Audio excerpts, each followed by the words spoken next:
Hi students, मैं Lalit Kumar Lalit academy में आप सभी का स्वागत करता हूं। आज हमारा टॉपिक है कार्बोहाइड्रेट। इसके पहले हमने कार्बोहाइड्रेट के बारे में पढ़ा था, उनकी परिभाषा देखी थी। आज हम पढ़ेंगे कार्बोहाइड्रेट का स्रोत, पार्ट 2 कार्बोहाइड्रेट का।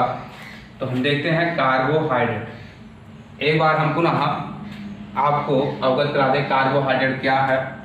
तो आप जानते हैं जो जैव अणु होता है, जैव तंत्र का एक अणु है आपका कार्बोहाइड्रेट। तो कार्बोहाइड्रेट जो होता है, कार्बोहाइड्रेट कार्बन, हाइड्रोजन और ऑक्सीजन से मिलकर के बना हुआ होता है। कार्बोहाइड्रेट कार्बन, हाइड्रोजन और ऑक्सीजन इन तीन तत्वों से मिलकर के बना हुआ होता है। और हम कह सकते हैं कि वे कार्बनिक यौगिक जिनका जल अपघटन करने पर पॉलीहाइड्रोक्सी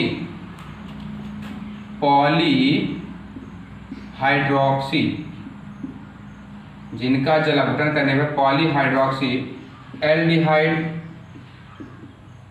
या पॉलीहाइड्रोक्सी कीटोन देते हैं, उन्हें हम कार्बोहाइड्रेट देते हैं। या आप ऐसे कह सकते हैं कि वे प्रकाशिक सक्रिय यौगिक जिनमें पॉलीहाइड्रोक्सी एल्डिहाइड या पॉलीहाइड्रोक्सी कीटोन उपस्थित होते हैं, उन्हें कार्बोहाइड्रेट कहते हैं। तो आज हम पढ़ते हैं कार्बोहाइड्रेट का स्रोत। तो चलते हैं कार्बोहाइड्रेट के स्रोत पर कि ये पाया कहाँ जाता है। तो आप लोग जानते हैं कि कार्बोहाइड्रेट जो होता है पेड़ पौधों में, और जो हमारे यहाँ सब्जियाँ होती हैं, अनाज जो होते हैं, उनमें उपस्थित होता है। कार्बोहाइड्रेट जो होता है, हरा पेड़ पौधा जो होता है वो लगभग कार्बोहाइड्रेट का 70% प्राप्त होता है। जो हरा पेड़ पौधा होता है वो लगभग 70% कार्बोहाइड्रेट से निर्मित होता है। तो हम स्रोत पर चलते हैं।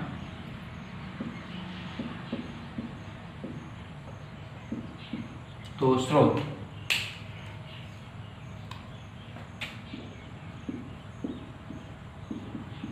हरे पेड़ पौधों में, हरे पेड़ पौधों में। अब इसमें हरे पेड़ पौधों में क्या होता है, 70% हरे पेड़ पौधे जो होते हैं वो लगभग 70% कार्बोहाइड्रेट से बने होते हैं।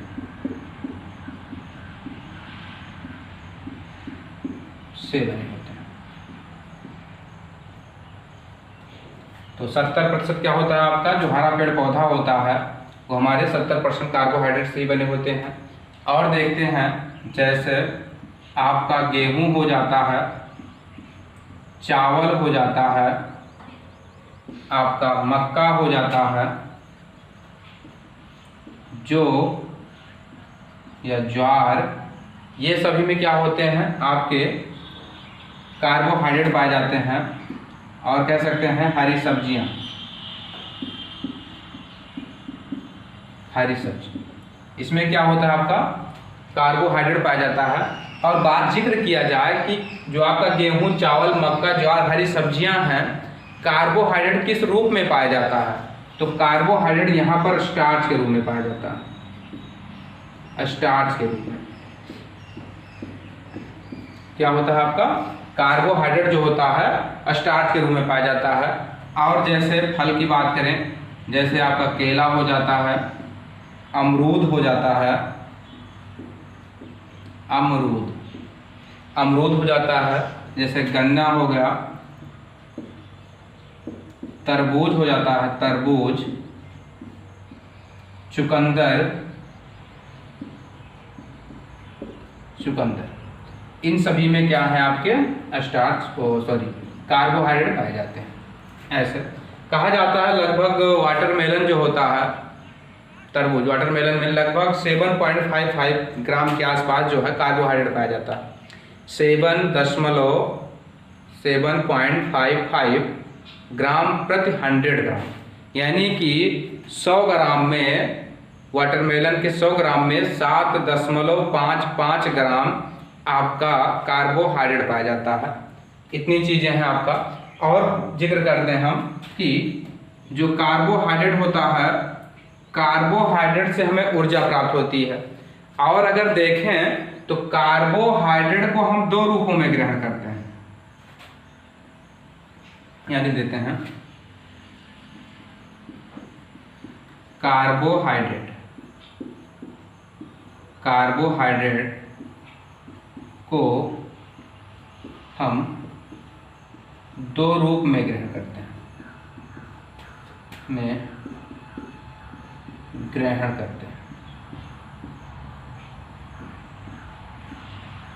दो रूप में ग्रहण करते हैं। पहला क्या होता है आपका, एक स्टार्च के रूप में, दूसरा आपका होता है चीनी, जिसे आप सुक्रोज कहते हो या सुक्रोज।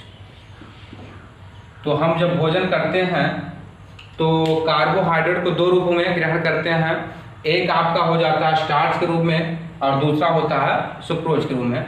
जैसे आप देख रहे हैं गेहूँ, चावल, मक्का, ज्वार, हरी सब्जियां हैं, इसमें हमें जो कार्बोहाइड्रेट होता है वो स्टार्च के रूप में प्राप्त होता है। और केला, अमरूद, गन्ना, तरबूज, चुकंदर जो होता है ये हमारे शरीर के लिए बहुत ज़्यादा ही लाभदायक हैं जो होते हैं।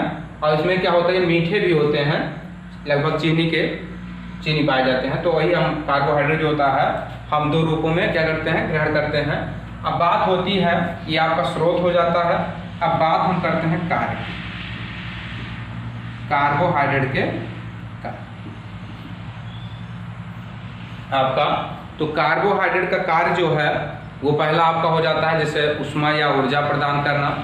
दूसरा हो जाता है मांसपेशियों को कार्बोहाइड्रेट टूटने नहीं देता, मांसपेशियों को कार्बोहाइड्रेट टूटने नहीं देता।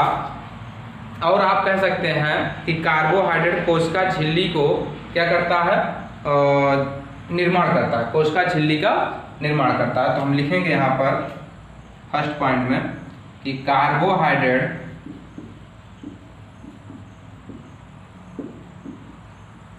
जो आपका कार्बोहाइड्रेट होता है वो क्या करता है, आपका शरीर को ऊर्जा और ऊष्मा प्रदान करता है। कार्बोहाइड्रेट शरीर को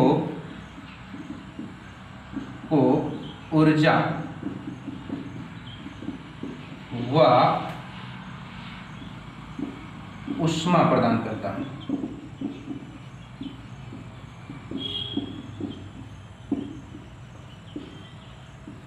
ये हो गया आपका एक पॉइंट।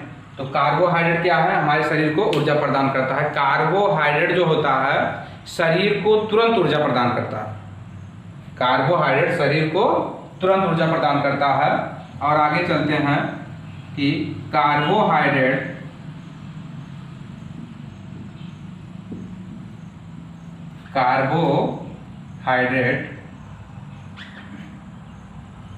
कोशिका झिल्ली क्या करता है, कोशिका झिल्ली का निर्माण करता है, कोशिका झिल्ली का निर्माण करता है।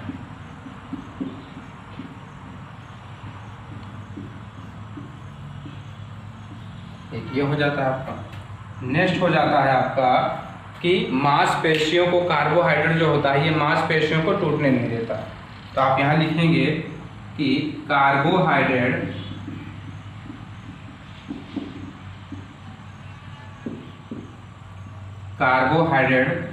मांसपेशियों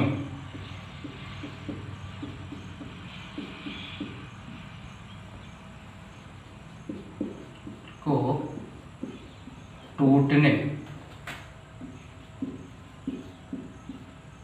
टूटने नहीं देता है। और एक हो जाता है आपका कि ये पादपों के कंकाल का निर्माण करता है।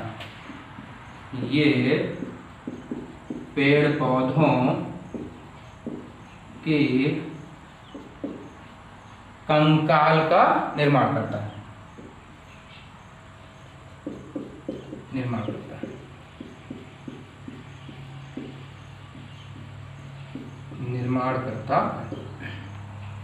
तो आपके ये 4 पॉइंट हो जाते हैं इसके कार्य।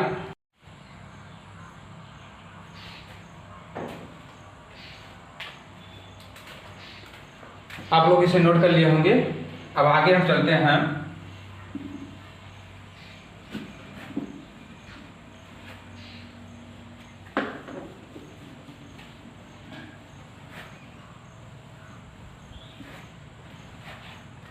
कार्बोहाइड्रेट का वर्गीकरण।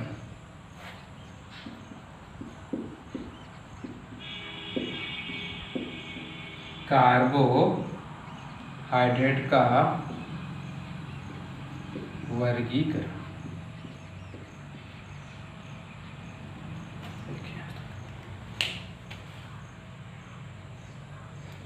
तो कार्बोहाइड्रेट का वर्गीकरण पढ़ते हैं अब हम।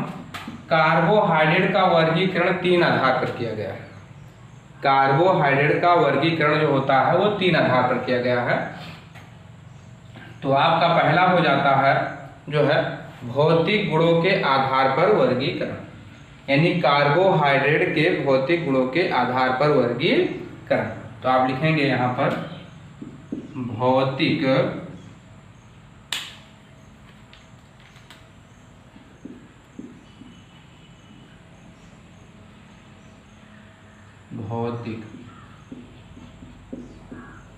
गुणों के आधार पर वर्गीकरण।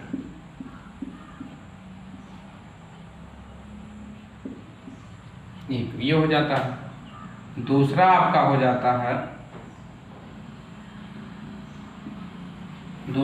जाता है जल अपघटन के आधार पर वर्गीकरण, यानी कि कार्बोहाइड्रेट का जल अपघटन किया जाए तो उसके आधार पर वर्गीकरण।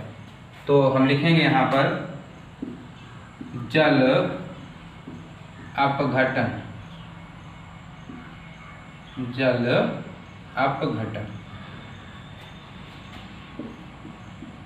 के आधार पर वर्गीकरण। उसके बाद हम लिख देखते हैं यहाँ पर हमारा हो जाता है अपचायी गुणों के आधार पर वर्गीकरण। क्या लिखेंगे यहाँ पर? अपचायी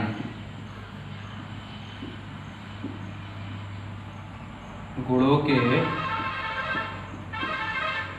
आधार पर वर्गीकरण। तो ये आपके हो जाते हैं 3 आधार। भौतिक गुणों के आधार पर वर्गीकरण। भौतिक गुणों का मतलब होता है जैसे उसकी अवस्था क्या है, किसमें विलय होगा, किसमें विलय नहीं होगा, उसका स्वाद कैसा है, इसके आधार पर आपका होता है भौतिक गुणों के आधार पर वर्गीकरण। दूसरा आपका हो जाता है जल अपघटन। जब हम कार्बोहाइड्रेट को पानी में घोलते हैं, क्या वह टूटता है कि नहीं टूटता है, टूटने पर क्या देगा, इसके आधार पर जो है आपका वर्गीकरण किया गया है अपचायी गुणों के आधार पर। अब यहाँ पर आ जाता है आपका अपचायी गुणों के आधार पर। जैसे आप कह सकते हो कौन अपचयित होगा, कौन अनअपचयित है। जैसे ग्लूकोज को तोड़ना आसान हो जाता है, टूटता आसानी से, लेकिन जो स्टार्च होते हैं टूटना थोड़ा टिपिकल है, जिससे सेलुलोज हो गया। तो इसके आधार पर आपके अपचायी गुणों के आधार पर वर्गीकरण। अब यहाँ देखते हैं हम कि अगर देखें यहाँ पर हमारा, तो भौतिक गुणों के आधार पर वर्गीकरण जो हुआ है वो आपका 3 आधार पर किया गया है। कौन कौन सा? भौतिक गुणों के आधार पर। कार्बोहाइड्रेट का वर्गीकरण जो हुआ है वो 3 आधार पर, भौतिक गुणों के आधार पर वर्गीकरण, जल अपघटन के आधार पर वर्गीकरण, और आपका है अपचायी गुणों के आधार पर वर्गीकरण।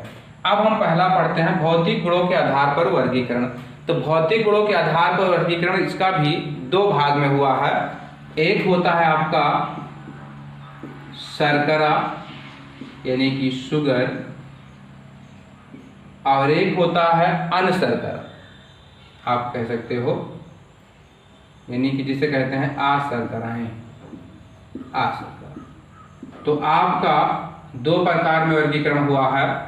तो भौतिक गुणों के आधार पर वर्गीकरण शर्करा, अशर्करा। अब थोड़ा हम जिक्र कर देते हैं शर्करा क्या है। तो आप कहेंगे वे कार्बोहाइड्रेट जिनको खाने पर क्या होता है, स्वाद में मीठा लगता हो। जैसे अभी हमने इसके पहले जिक्र किया था, जैसे आपने देखा केला मीठा लगता है, सेब मीठा लगता है। तो ऐसे पदार्थ या ऐसे कार्बोहाइड्रेट जो स्वाद में क्या होते हैं, मीठे होते हैं, जो स्वाद में मीठे होते हैं वे क्या है, हमारे शर्करा हैं। और कुछ क्वालिटियां हैं इसकी, जैसे इसकी क्वालिटी ये हो जाती है कि यह जल में क्या होता है, विलय होता है, और यह तीव्र गलनांक वाला क्रिस्टलीय ठोस पदार्थ है। तीव्र गलनांक वाला क्या होता है आपका, क्रिस्टलीय ठोस पदार्थ होता है। जैसे हम कह सकते हैं ग्लूकोज, फ्रक्टोज आपका चीनी या लैक्टोज आपका हो जाता है। तो जैसे आपके कुछ हैं ग्लूकोज, फ्रक्टोज, लैक्टोज और आपके चीनी, ये आपके आते हैं शर्करा में, क्योंकि ये क्या है, जल में घुलनशील भी हैं, मीठे भी हैं। आप दूध पीते होंगे तो देख जानते हैं कि दूध में कौन सा अम्ल पाया जाता है, पता होगा, लैक्टिक अम्ल जो है। आप देखे हैं जो है हम लोग भोजन करते हैं तो कुछ स्वाद में अच्छे लगते हैं, बहुत अच्छे जमते हैं, खाने में मज़ा आ जाती है। तो उसी में और कुछ ऐसे होते हैं कहते हैं कि इसमें कुछ स्वाद ही नहीं है। तो जिसमें स्वाद नहीं होता आपका, कोई स्वादहीन होते हैं, कोई अशर्कराएँ होती हैं। जो स्वाद होते हैं वो क्या होते हैं, आपके शर्करा होते हैं। अब अशर्कराएँ क्या हैं, अशर्कराएँ वे कार्बोहाइड्रेट जो स्वादहीन होते हैं, जो क्या होते हैं, स्वादहीन होते हैं, जो जल में अल्प विलय या अविलय होते हैं। मतलब अगर घुलनशील भी होंगे तो बहुत कम घुलनशील होते हैं। आप कह सकते हैं जल में बहुत कम घुलनशील होते हैं। और ये क्या होते हैं, क्रिस्टलीय ठोस ये भी आपके होते हैं, क्रिस्टलीय ठोस ये भी होते हैं। अभी हमने एक जिक्र किया था कि जो शर्कराएँ होती हैं वो तीव्र गलनांक वाली होती हैं, ये तीव्र गलनांक वाली नहीं होती हैं, इनका कोई गलनांक नहीं होता है, तीव्र गलनांक नहीं होता आपका। जैसे एग्जाम्पल की बात करते हैं तो इसमें आपका हो जाता है starch, cellulose, glucose. Starch, cellulose, glucose बोल दिया हमने, माफ़ी चाहता हूँ। इसमें आपका होता है स्टार्च, सेलुलोज, ग्लाइकोजन होता है आपका। और बात करते हैं जल अपघटन के आधार पर। तो जब जल अपघटन के आधार पर किया जाता है इसका वर्गीकरण, तो ये 3 प्रकार का होता है। अच्छा, एक चीज और बता दें आपको, कार्बोहाइड्रेट को सेकेराइड भी कहते हैं। कार्बोहाइड्रेट को सेकेराइड भी कहा जाता है। तो कार्बोहाइड्रेट का एक अन्य नाम आपका क्या होगा, सेकेराइड। तो कार्बोहाइड्रेट को हम क्या कहते हैं, सेकेराइड भी कहते हैं। तो जल अपघटन के आधार पर जो आपका होता है, पहला होता है मोनोसेकेराइड, मोनोसेकेराइड। देखिए पूरा वीडियो आ रहा है।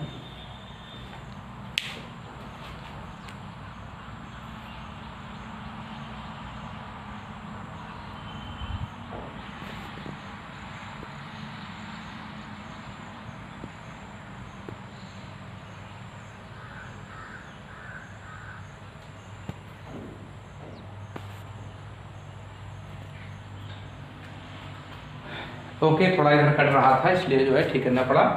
तो फिर से चलते हैं मोनोसेकेराइड। उसके बाद क्या होता है आपका ओलिगोसेकेराइड, ओलिगोसेकेराइड। उसके बाद आपका होता है पॉलीसेकेराइड।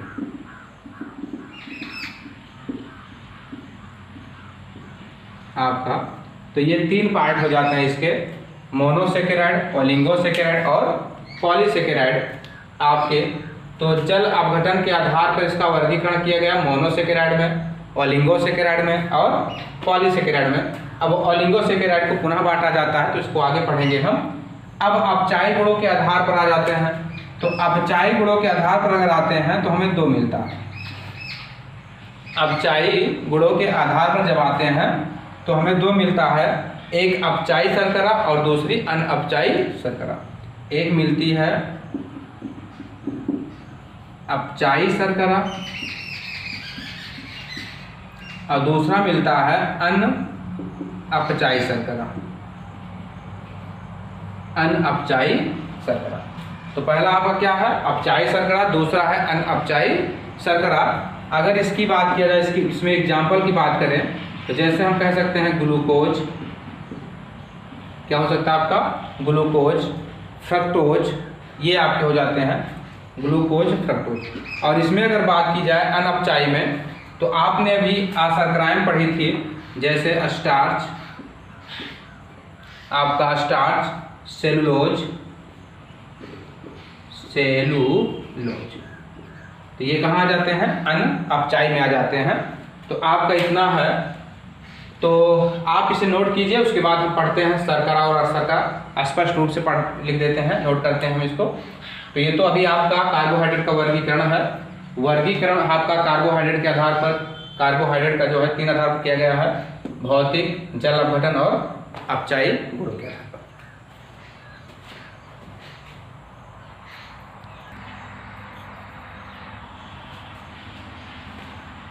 नोट हो गया? चलिए, आशा करता हूँ नोट कर लिए होंगे आप लोग। तो हम चलते हैं पहले आपका भौतिक गुणों के आधार पर वर्गीकरण।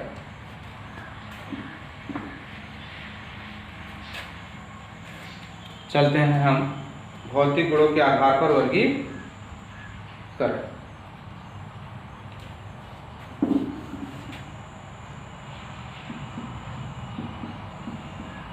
भौतिक गुणों के आधार पर वर्गीकरण।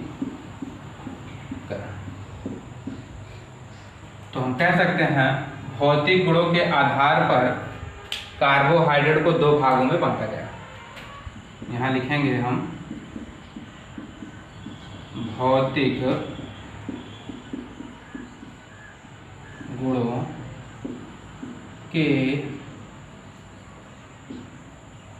गुणों के आधार पर कार्बोहाइड्रेट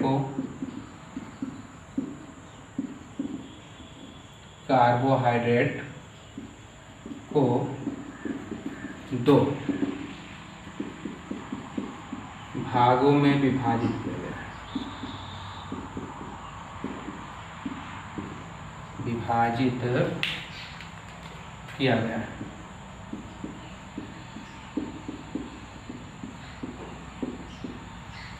आपका पहला हो जाता है शर्कराएं,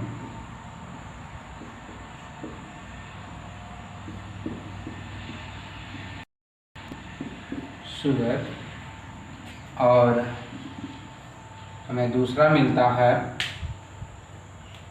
जो है अशर्कराएं,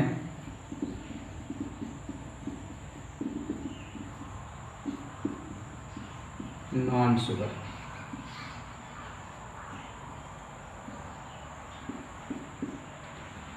तो आपका पहला होता है शर्करा और दूसरा होता है, और सॉरी, इसमें थोड़ा सा मिस्टेक आ गया,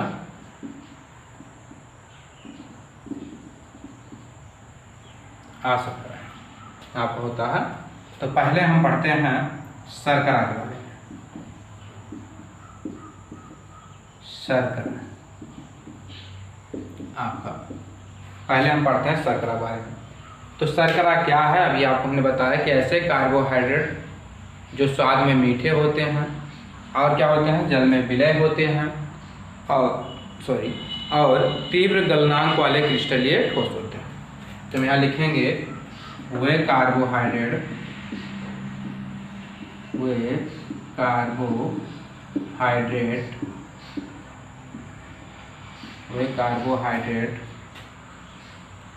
जो स्वाद में मीठे, कामा जल में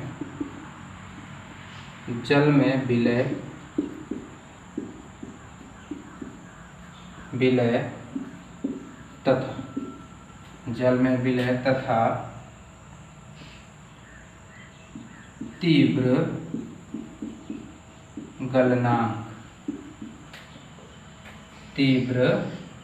गलनांक क्रिस्टलीय तीव्र गलनांक क्रिस्टलीय ठोस होते हैं।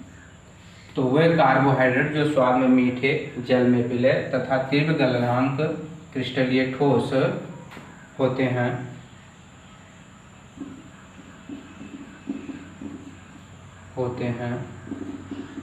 उन्हें शर्करा कहते हैं। उन्हें शर्करा कहते हैं।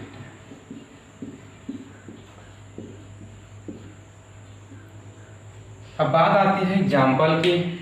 एग्जाम्पल का जिक्र कर लेते हैं। तो आपका जो एग्जाम्पल होगा, जैसे यहाँ हो जाएगा ग्लूकोज। आपको ग्लूकोज का सूत्र पता ही है। ग्लूकोज का सूत्र होता है C6H12O6 कामा फ्रक्टोज। तो आपको फ्रक्टोज का भी सूत्र पता होगा, C6H12O6। उसके बाद आपका होता है सुक्रोज। सुक्रोज होता है C12H22O11। और एक होता है लैक्टोज। और लैक्टोज का सूत्र आप लोग बताएंगे कमेंट बॉक्स में। आपका हो जाएगा लैक्टोज। अब इसका सूत्र लिखकर बताइएगा क्या होता है। तो हम ब्रैकेट लगा देते हैं और आपके लिए ब्रैकेट खाली है, आप इसे भरना है। हम यहाँ पर, तो हमारा होता है शर्करा, वह कार्बोहाइड्रेट जो स्वाद में मीठे, जल में विलय तथा तीव्र गलनांक वाले क्रिस्टलीय ठोस पदार्थ होते हैं, उन्हें शर्करा कहते हैं। अब जैसे कुछ शब्द हैं इसमें, विलय। विलय का मतलब होता है घुलनशील। घुलनशील, विलय का तात्पर्य है यहाँ पर घुलनशील। तो जैसे हम लोग शरबत बनाते हैं तो चीनी घोल देते हैं, चीनी जल्दी से घुल जाता है पानी में, तो वही चीज़ कह रहे हैं कि जल में विलय होना चाहिए। तो ये आपका रहा शर्करा। इसके बाद हम पढ़ते हैं आज शर्करा के बारे में, नोट कर लीजिए।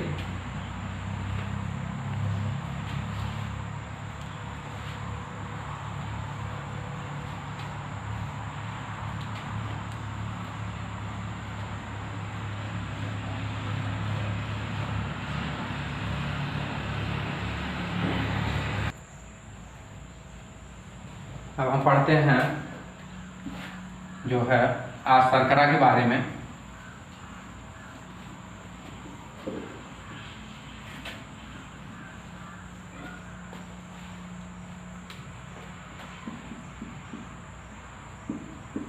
आज शर्करा,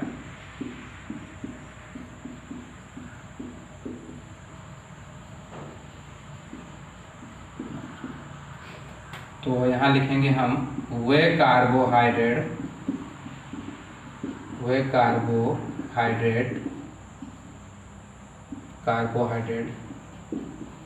जो स्वादहीन आपके जल में आविलय या जल में आविलय होगा या फिर अल्प विलय होगा, बहुत कम घुलनशील होगा। तो जल में अल्प विलय या फिर क्या कह सकते हैं, आविलय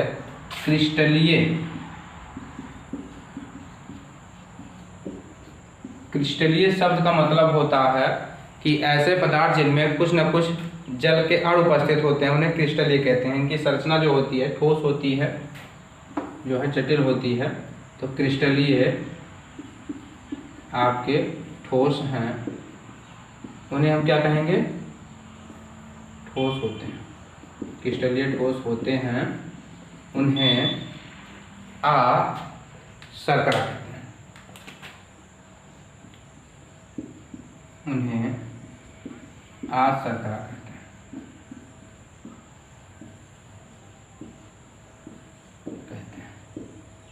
अब बात आती है एग्जाम्पल की। तो एग्जाम्पल आपका हो जाता है जैसे सेलुलोज या स्टार्च कह दीजिए, स्टार्च और सेलुलोज। तो आज हमने पढ़ा कार्बोहाइड्रेट का वर्गीकरण। वर्गीकरण में जो है आपका 3 आधार पर किया गया है, उसमें से हमने एक आधार पढ़ा है। अभी इसके बाद हम पढ़ेंगे जो है जल अपघटन के आधार पर वर्गीकरण। अगले वीडियो में हम मिलेंगे आपको। आज के लिए इतना ही। इसके बाद हम आपको पढ़ाएंगे जल अपघटन के आधार पर कार्बोहाइड्रेट का वर्गीकरण। जो है आप लोगों का ये इंटर का सिलेबस है और मैं आशा करूँगा कि आप लोग कड़ी से कड़ी मेहनत कीजिए। आप जितने कड़ी मेहनत करेंगे, जितना कड़ी मेहनत करेंगे आप में उतना ही अधिक निखार आएगा। तो प्रयास कीजिए अधिक से अधिक कड़ी मेहनत करने का और सब्जेक्टों को अधिक से अधिक रिवीजन करने का। जितना अधिक आप रिवीजन करते हैं आपका टॉपिक उतना ही मजबूत होगा। हौसला बुलंद कीजिए और इस 3 महीने के बाद पेपर है आपका और रिजल्ट को जो है अच्छे से अच्छे अंकों से निकालिए जो है। और आज का टॉपिक जो है ख़त्म होता है। कल हम आपको पुनः मिलेंगे अगले वीडियो में कार्बोहाइड्रेट के जल अपघटन के आधार पर वर्गीकरण का लेकर के। तब तक के लिए आप सभी को मेरा नमस्कार।